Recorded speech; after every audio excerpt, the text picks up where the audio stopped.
Welcome to Spiritual Psychology. My name's Renee McKenna. I'm a therapist and healer in San Francisco.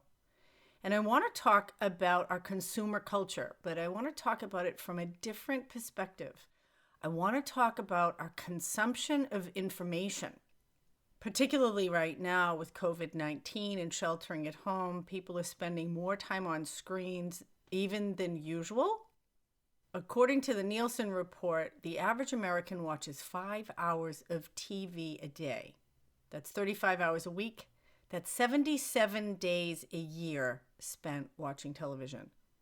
That's over 20% of your life. Probably doesn't include podcasts listened to and news taken in other ways. And right now, with everybody sheltering at home with COVID-19, that number is exponential. Everybody's in front of a screen. And what are we taking in?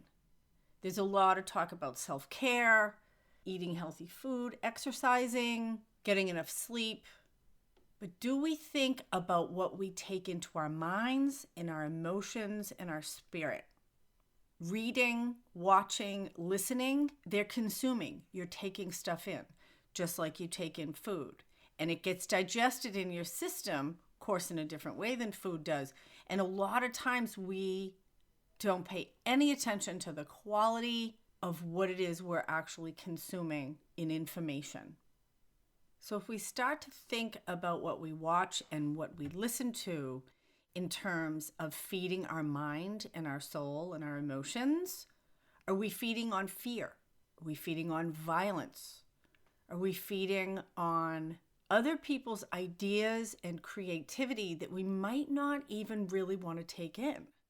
I know a lot of people who make the choice to buy organic food, and yet they'll scroll unconsciously through the internet or through Netflix. They might even binge watch a show, and they would never do that with food. Taking in drama and news and other kinds of information has just become an unconscious part of our culture. And the movie production houses, the news generating media, and corporations, their purpose is not our highest good. It's not our emotional well-being. It's to make money. Now, we don't have to get all conspiratorial about it, but I think it's important to pay attention to what we consume intellectually, emotionally, and spiritually, just like we might pay attention to what we eat and how we exercise and care for our bodies. It's part of our self-care. You know, I was reading the other day that 60% of the top grossing films in the last 20 years have torture scenes in them. Those include Disney and films intended for children. The ratings system has slowly deteriorated or dumbed itself down so that things that used to be considered R are now PG, because we've all gotten used to a level of violence that would have been shocking a few decades ago. Now, I'm a super sensitive person. I actually don't watch TV at all. Occasionally, I'll watch a movie, and there's very few shows I can watch, very few movies I can watch without having to leave the room. Leaving the room for me means there's some kind of a suspense that some horrible thing's going to happen to someone, usually something violent. I can't tolerate it. My son, when he was little, had exactly the same kind of sensitivity, emotional sensitivity to the suffering of others. There was very little TV he could watch. In fact, in school, they wanted him to go to the school counselor because he needed to run out of the room when they were watching some of the kind of made-for-children shows that were really scary. Because being able to tolerate violence and emotional distress has become a norm for us. And it's had this numbing effect on a lot of people. So my son's an older teenager now, and he's done a lot. We've talked about it. He's done a lot to actually desensitize himself so that he can watch almost anything. He watched American Psycho the other night. Oh my God. Which is actually a really interesting movie, but I can't tolerate it. So we can discuss it. And I think one of the things about all of this emotional overload and sensory overload in movies and television speaks to this emotional disconnect that we have from ourselves. You know, I remember I dated this guy and he could cry at TV shows And if I asked him how he was feeling, he couldn't tell me. I don't know. Because he was so disconnected from his own self. The only way really that I ever saw him emote was when he was feeling something through a narrative or a drama that was happening to somebody else. There's this idea of pseudo emotions, that we're having these emotional experiences. People like to watch horror movies or scary things. I remember I had a friend who was actually a horror writer, incredibly sensitive person. He was a horror writer. He loved horror films. And I asked him why he liked them so much. What was it about it? Because he actually wasn't a terribly brave person in real life. And he said, when I sit through a horror movie, it's like I'm doing something that's brave. And on the other side of it, I feel proud of myself. Like I went through some event and achieved something almost to be able to tolerate or move through that experience. I thought that was really weird. I'm actually a pretty brave person, although I'm a total wimp. I cannot watch horror movies. I've had a horrible experience. Again, because I'm so sensitive, the sound, the images, they don't leave me. And you can tell me they're fake. You can tell me, oh, they made that up. But the thing is, I know that almost anything that I can see on a screen has happened in real life. I can feel the suffering. And at this point in my life, certainly as a therapist, you got to pay me if you want me to sit with your suffering. I have all kinds of stuff I can do. I don't take other people's stuff in, but I am not going to do it voluntarily, especially if it doesn't have any purpose. Sitting with people suffering in the therapy room is about actually helping them to get past it, to integrate, to be able to digest their own experience and to move more deeply into the present moment. So there's a lot of reasons. And I've sat through some pretty horrific stories. That feels important to me. Sitting through watching someone get raped or murdered or beaten or tortured is not of interest to me. Why do I want to consume violence? What does it do for me? And if you're just doing it mindlessly, then I would really encourage you to think about it, what your motives are, how it makes you feel, just like eating food. If I sit down and eat a whole cake, I'm going to feel like crap. If I sit down and watch hours and hours of mindless television or violence or things that are making me afraid of the future, it often, for me, makes me feel worse than if I ate a whole cake. I did have an eating disorder for a long time in my life, so I have ate a whole cake, and I do know what that feels like. I've even eaten a whole cake and made myself throw it up, which is a whole other podcast, but we can't really throw up what we ingest intellectually and emotionally. But we can be discerning about it. We can be mindful about it, to start to think about, what am I taking in to my mind? What am I taking into my body? Right now, most people that I know are addicted to the news. They're addicted to information about COVID-19 and what's happening and how many people are sick and government checks and what's going to happen in the future. And there's a lot of conspiracy theories out there. There's a lot of fear and angst about the future in general. Everybody talking about the fear is projecting an idea. It has nothing to do with reality because the future hasn't happened yet and people can imagine all kinds of things. I've actually been consuming more information than I usually do. I've tapped into what I consider this really intelligent YouTube channel called Rebel Wisdom. I'll put a link to them in the podcast notes.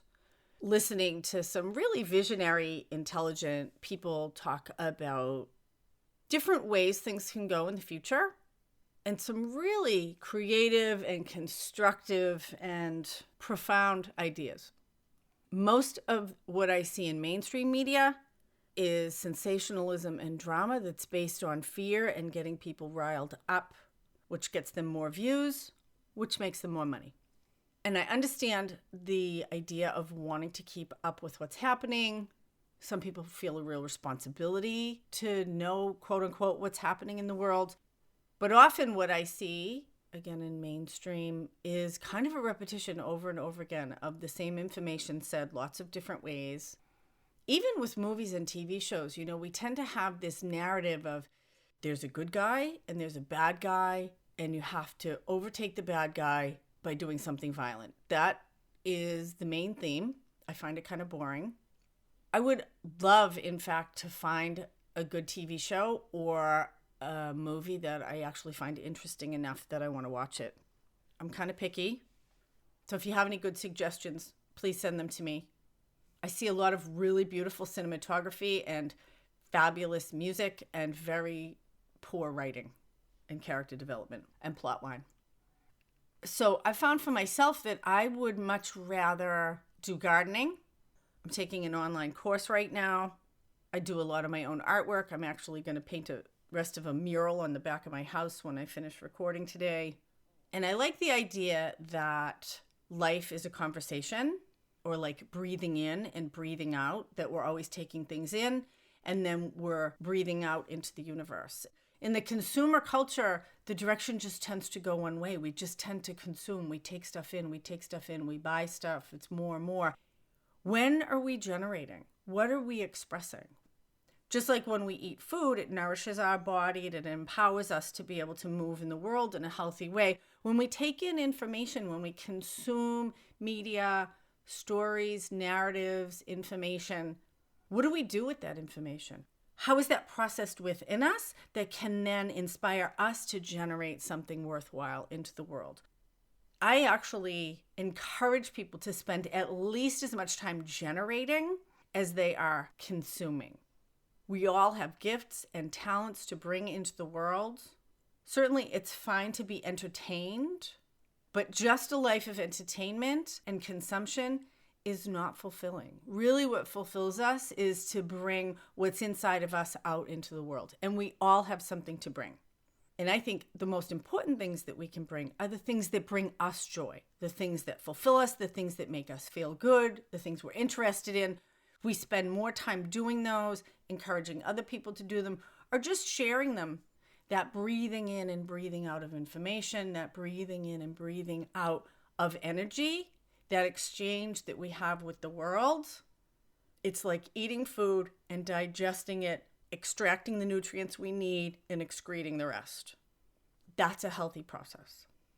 And just like there's an obesity epidemic because of people not eating mindfully or in that balanced way, it's almost like information obesity. We just take in and consume information way beyond what's necessary or healthy or needed, and we get overloaded, and people get stressed and they get anxious and they get fearful, and they're taking in other people's ideas that don't even resonate or nourish them in any kind of a way, takes them out of their own life experience into the future, and often causes them to just want more information in an attempt to feel secure based on the anxiety that they just got from the news they watched, and then they got to get more information so that then they feel better. And it's this like feeding cycle, just like when I used to binge on food, and it doesn't work.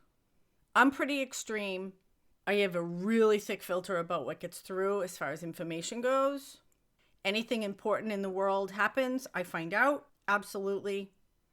You don't have to be as extreme as me, but I would encourage you to think about how you nourish yourselves with information, to become mindful about what you consume into your mind and your emotions and your spirit, because it has an effect.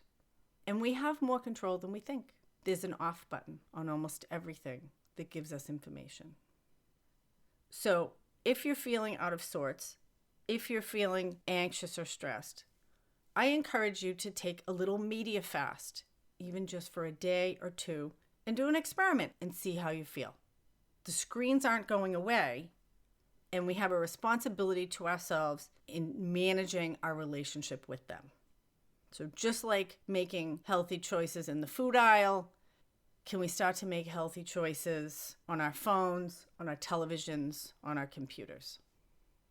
I have a few openings for clients. I'm speaking with people remotely by phone, FaceTime, and Skype. If you want to make an appointment of spiritual psychology, send me an email, info@reneemckenna.com. If you want to pick up a copy of my book, Allies and Demons, Working with Spirit for Power and Healing, it's up on Amazon. It's a great time to read. It's also on Kindle. If you have Kindle Unlimited, it's free right now. I just posted my Allies and Demons workbook up on Amazon. It should be ready in a few days. That is a deepening experience for the inner journeys that go with the book. So I encourage you to check that out.